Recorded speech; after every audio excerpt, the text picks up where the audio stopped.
श्रीमद् भागवत महापुराण दशम स्कंध पूर्वार्ध प्रथमो अध्याय। भगवान के द्वारा पृथ्वी को आश्वासन, वसुदेव देवकी का विवाह और कंस के द्वारा देवकी के 6 पुत्रों की हत्या। नवें स्कंध में हमने व्यवसत मनु से लेकर के विदर्भ के वंश तक का वर्णन सुना। अब आगे। नारायणं नमस्कृत्य नरं चैव नरोत्तमं देवीं सरस्वतीं व्यासं ततो जयमुदीरयेत्।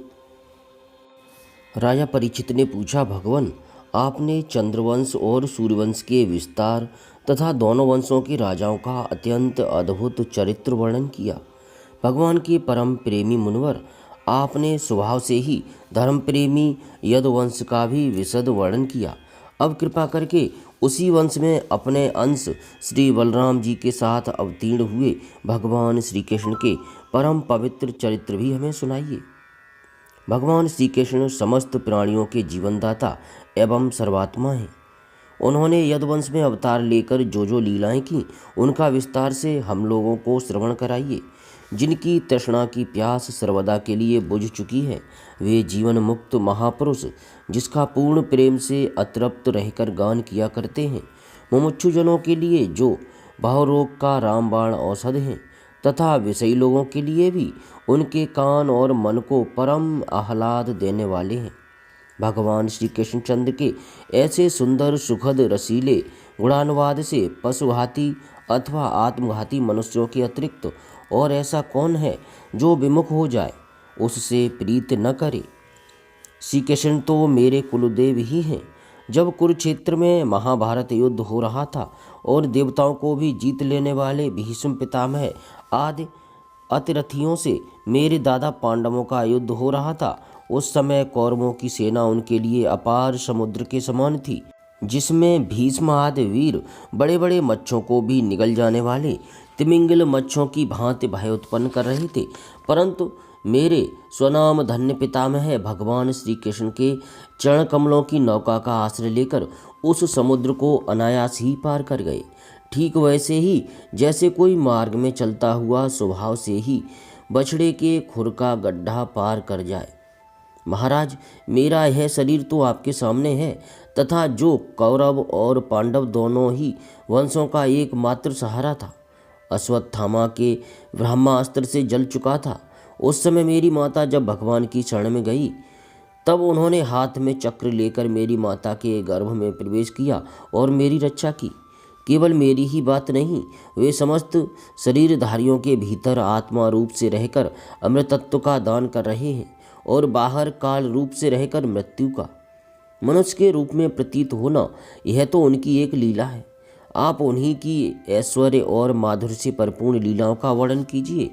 भगवान, आपने अभी बतलाया था कि बलराम जी रोहिणी के पुत्र थे। इसके बाद देवकी के पुत्रों में भी आपने उनकी गणना की। दूसरा, शरीर धारण किए बिना 2 माताओं का पुत्र होना कैसे संभव है? असुरों को मुक्ति देने वाले और भक्तों को प्रेम वितरण करने वाले भगवान श्री कृष्ण अपने वात्सल्य स्नेह से भरे हुए पिता का घर छोड़कर व्रज में क्यों चले गए? यदुवंश शिरोमणि भक्तवत्सल प्रभु ने नंद आदि गोप बंधुओं के साथ कहाँ कहाँ निवास किया। ब्रह्मा और शंकर का भी शासन करने वाले प्रभु ने व्रज में तथा मधुपुरी में रहकर कौन कौन सी लीलाएं की। और महाराज, उन्होंने अपनी माँ के भाई मामा कंस को अपने हाथों क्यों मार डाला? वह मामा होने के कारण उनके द्वारा मारे जाने योग्य तो नहीं था। मनुष्याकार सच्चिदानंदमय विग्रह प्रकट करके द्वारकापुरी में यदुवंशियों के साथ उन्होंने कितने वर्षों तक निवास किया और उन सर्वशक्तिमान प्रभु की पत्नियां कितनी थीं? मुने, मैंने श्री कृष्ण की जितनी लीलाएं पूछी हैं और जो नहीं पूछी हैं, वे सब आप मुझे विस्तार से सुनाइए, क्योंकि आप सब कुछ जानते हैं और मैं बड़ी श्रद्धा के साथ उन्हें सुनना चाहता हूँ।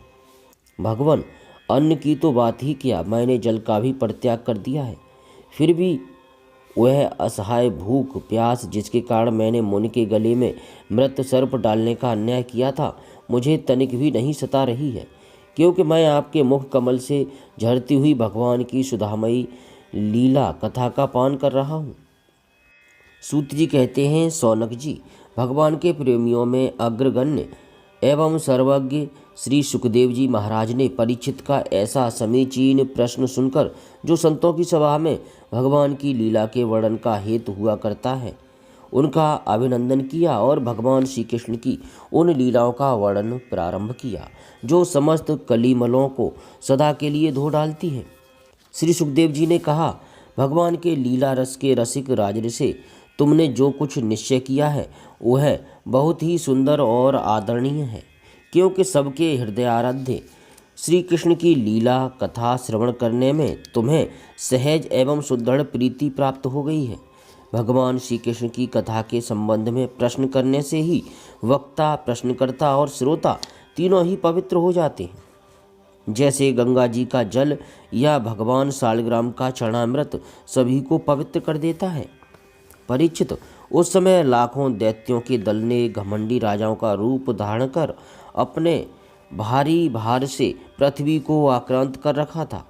उससे त्राण पाने के लिए वह ब्रह्मा जी की शरण में गई। पृथ्वी ने उस समय गौ का रूप धारण कर रखा था। उसके नेत्रों से आंसू बह बहकर मुंह पर आ रहे थे। उसका मन तो खिन्न था ही, शरीर भी बहुत क्रस हो गया था। वह बड़े करुण स्वर से रम्हा रही थी। ब्रह्मा जी के पास जाकर उसने उन्हें अपनी पूरी कष्ट कहानी सुनाई। ब्रह्मा जी ने बड़ी सहानुभूति के साथ उसकी दुख गाथा सुनी। उसके बाद वे भगवान शंकर, स्वर्ग के अन्य अन्य प्रमुख देवता तथा गौ के रूप में आई हुई पृथ्वी को अपने साथ लेकर क्षीर सागर के तट पर गए। भगवान देवताओं के भी आराध्य देव हैं। वे अपने भक्तों की समस्त अभिलाषाएं पूर्ण करते और उनके समस्त क्लेशों को नष्ट कर देते हैं। वे ही जगत के एकमात्र स्वामी हैं। क्षीर सागर के तट पर पहुंचकर ब्रह्मा आदि देवताओं ने पुरुष सूक्त के द्वारा उन्हीं परम पुरुष सर्वांतर्यामी प्रभु की स्तुति की। स्तुति करते करते ब्रह्मा जी समाधिस्थ हो गए। उन्होंने समाधि अवस्था में आकाशवाणी सुनी। इसके बाद जगत के निर्माणकर्ता ब्रह्मा जी ने देवताओं से कहा, देवताओं, मैंने भगवान की वाणी सुनी है, तुम लोग भी उसे मेरे द्वारा अभी सुन लो और फिर वैसा ही करो। उसके पालन में विलंब नहीं होना चाहिए। भगवान को पृथ्वी के कष्ट का पहले से ही पता है। वे ईश्वरों के भी ईश्वर हैं। अतः अपनी काल शक्ति के द्वारा पृथ्वी का भार हरण करते हुए वे जब पृथ्वी पर लीला करें, तब तक तुम लोग भी अपने अपने अंशों के साथ यदकुल में जन्म लेकर उनकी लीला में सहयोग दो। वसुदेव जी के घर स्वयं पुरुषोत्तम भगवान प्रकट होंगे। उनकी और उनकी प्रियतमा श्री राधा की सेवा के लिए देवांगनाएं जन्म ग्रहण करें। स्वयं प्रकाश भगवान शेष भी, जो भगवान की कला होने के कारण अनंत हैं और अनंत का अंश भी अनंत ही होता है, और जिनके सहस्त्र मुख हैं, भगवान के प्रिय कार्य करने के लिए उनसे पहले ही उनके बड़े भाई के रूप में अवतार ग्रहण करेंगे।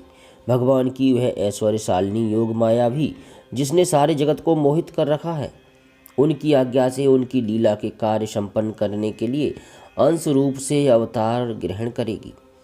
श्री सुखदेव जी कहते हैं, परीक्षित, प्रजापतियों के स्वामी भगवान ब्रह्मा जी ने देवताओं को इस प्रकार आज्ञा दी और पृथ्वी को समझा बुझाकर धाड़स बंधाया। इसके बाद वे अपने परम धाम को चले गए।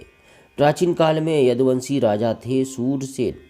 वे मथुरापुरी में रहकर माथुर मंडल और सूरसेन मंडल का राज्य शासन करते थे।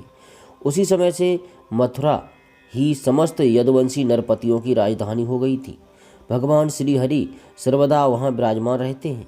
एक बार मथुरा में सूर के पुत्र वसुदेव जी विवाह करके अपनी नव विवाहिता पत्नी देवकी के साथ घर जाने के लिए रथ पर सवार हुए। उग्रसेन का लड़का था कंस। उसने अपनी चचेरी बहन देवकी को प्रसन्न करने के लिए उसके रथ के घोड़ों की रास पकड़ ली। वह स्वयं ही रथ हाँकने लगा। यद्यपि उसके साथ सैकड़ों सोने के बने हुए रथ चल रहे थे। देवकी के पिता थे देवक। अपनी पुत्री पर उनका बड़ा प्रेम था।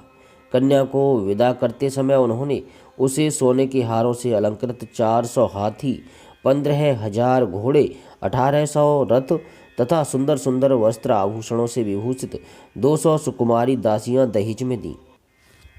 विदाई के समय वर वधू के मंगल के लिए एक ही साथ शंख, तुरही, मृदंग और दुंदुभियां बजने लगीं। मार्ग में जिस समय घोड़ों की रास पकड़कर कंस रथ हाँक रहा था, उस समय आकाशवाणी ने उसे संबोधन करके कहा, अरे मूर्ख, जिसको तू रथ में बैठा कर लिए जा रहा है, उसकी 8वें गर्भ की संतान तुझे मार डालेगी। कंस बड़ा पापी था, उसकी दुष्टता की सीमा नहीं थी, वह भोज वंश का कलंक ही था। आकाशवाणी सुनते ही उसने तलवार खींच ली और अपनी बहन की चोटी पकड़कर उसे मारने के लिए तैयार हो गया। वह अत्यंत क्रूर तो था ही, पाप कर्म करते करते निर्लज्ज भी हो गया था। उसका यह काम देखकर महात्मा वसुदेव जी उसको शांत करते हुए बोले। वसुदेव जी ने कहा, राजकुमार, आप भोजवंश के होनहार वंशधर तथा अपने कुल की कीर्ति बढ़ाने वाले हैं। बड़े बड़े सूरवीर आपके गुणों की सराहना करते हैं। इधर यह एक तो स्त्री, दूसरे आपकी बहन और तीसरे यह विवाह का शुभ अवसर। ऐसी स्थिति में आप इसे कैसे मार सकते हैं? वीरवर, जो जन्म लेते हैं उनके शरीर के साथ ही मृत्यु भी उत्पन्न होती है। आज हो या 100 वर्ष के बाद जो प्राणी है उसकी मृत्यु होगी ही। जब शरीर का अंत हो जाता है तब जीव अपने कर्म के अनुसार दूसरे शरीर को ग्रहण करके अपने पहले शरीर को छोड़ देता है। उसे विवश होकर ऐसा करना पड़ता है जैसे चलते समय मनुष्य एक पैर जमाकर ही दूसरा पैर उठाता है और जैसे जोंक किसी अगले तिनके को पकड़ लेती है तब पहले के पकड़े हुए तिनके को छोड़ती है, वैसे जीव भी अपने कर्म के अनुसार किसी शरीर को प्राप्त करने के बाद ही इस शरीर को छोड़ता है। जैसे कोई पुरुष जागृत अवस्था में राजा के ऐश्वर्य को देखकर और इंद्र आदि के ऐश्वर्य को सुनकर उसकी अभिलाषा करने लगता है और उसका चिंतन करते करते उन्हीं बातों में घुल मिलकर एक हो जाता है तथा स्वप्न में अपने को राजा या इंद्र के रूप में अनुभव करने लगता है, साथ ही अपने दरिद्र अवस्था के शरीर को भूल जाता है। कभी कभी तो जागृत अवस्था में ही मन उन बातों का चिंतन करते करते तन्मय हो जाता है और उसे स्थूल शरीर की सुधि नहीं रहती। वैसे ही जीव कर्मकृत कामना और कामनाकृत कर्म के वश होकर दूसरे शरीर को प्राप्त हो जाता है और अपने पहले शरीर को भूल जाता है। जीव का मन अनेक विकारों का पुंज है। देहांत के समय वह अनेक जन्मों के संचित और प्रारब्ध कर्मों की वासनाओं के अधीन होकर माया के द्वारा रचे हुए अनेक पांच भौतिक शरीरों में से जिस किसी शरीर के चिंतन में तल्लीन हो जाता है और मान बैठता है कि यह मैं हूँ, उसे वही शरीर ग्रहण करके जन्म लेना पड़ता है। जैसे सूर्य, चंद्रमा आदि चमकीली वस्तुएं जल से भरे हुए घड़ों में या तेल आदि तरल पदार्थों में प्रतिबिंबित होती हैं और हवा के झोंके से उनके जल आदि के हिलने डोलने पर उनमें प्रतिबिंबित वस्तुएं भी चंचल जान पड़ती हैं, वैसे ही जीव अपने स्वरूप के अज्ञान द्वारा रचे हुए शरीरों में राग करके उन्हें अपना आप मान बैठता है और मोहबस उनके आने जाने को अपना आना जाना मानने लगता है। इसलिए जो अपना कल्याण चाहता है उसे किसी से द्रोह नहीं करना चाहिए, क्योंकि जीव कर्म के अधीन हो गया है और जो किसी से भी द्रोह करेगा उसको इस जीवन में शत्रु से और जीवन के बाद परलोक से भयभीत होना ही पड़ेगा। कंस, यह आपकी छोटी बहन अभी बच्ची और बहुत दिन है। यह तो आपकी कन्या के समान है। इस पर अभी अभी इसका विवाह हुआ है। विवाह के मंगल चिन्ह भी इसके शरीर पर से नहीं उतरे हैं। ऐसी दशा में आप जैसे दीनवत्सल पुरुष को इस बेचारी का वध करना उचित नहीं है। श्री सुखदेव जी कहते हैं, परीक्षित, इस प्रकार वसुदेव जी ने प्रशंसा आदि, सामनीत और भय आदि भेद नीति से कंस को बहुत समझाया, परंतु वह क्रूर तो राक्षसों का अनुयायी हो रहा था, इसीलिए उसने अपने घोर संकल्प को नहीं छोड़ा। वसुदेव जी ने इस कंस का विकट हठ देखकर यह विचार किया कि किसी प्रकार यह समय तो टाल ही देना चाहिए। तब वे इस निश्चय पर पहुँचे, बुद्धिमान पुरुष को जहाँ तक उसकी बुद्धि और बल साथ दे मृत्यु को टालने का प्रयत्न करना चाहिए। प्रयत्न करने पर भी वह न टल सके तो फिर प्रयत्न करने वाले का कोई दोष नहीं रहता। इसलिए इस मृत्यु पर कंस को अपने पुत्र दे देने की प्रतिज्ञा करके मैं इस दीन देवकी को बचा लूँ। यदि मेरे लड़के होंगे और तब तक यह कंस स्वयं नहीं मर जाएगा तब क्या होगा? संभव है उल्टा ही हो, मेरा लड़का ही इसे मार डाले, क्योंकि विधाता के विधान का पार पाना बहुत कठिन है। मृत्यु सामने आकर भी टल जाती है और टली हुई भी लौट आती है। जिस समय वन में आग लगती है उस समय कौन सी लकड़ी जले और कौन सी न जले, दूर की जल जाए और पास की बच रहे, इन सब बातों में अदृष्ट के सिवा और कोई कारण नहीं होता। वैसे ही किस प्राणी का कौन सा शरीर बना रहेगा और किस हेतु से कौन सा शरीर नष्ट हो जाएगा, इस बात का पता लगा लेना बहुत ही कठिन है। अपनी बुद्धि के अनुसार ऐसा निश्चय करके वसुदेव जी ने बहुत सम्मान के साथ पापी कंस की बड़ी प्रशंसा की। परीक्षित, कंस बड़ा क्रूर और निर्लज्ज था, अतः ऐसा करते समय वसुदेव जी के मन में बड़ी पीड़ा भी हो रही थी। फिर भी उन्होंने ऊपर से अपने मुख कमल को प्रफुल्लित करके हंसते हुए कहा। वसुदेव जी ने कहा, सौम्य, आपको देवकी से तो कोई भय है नहीं। जैसा कि आकाशवाणी ने कहा है, भय है पुत्रों से, सो इसके पुत्र मैं आपको लाकर सौंप दूंगा।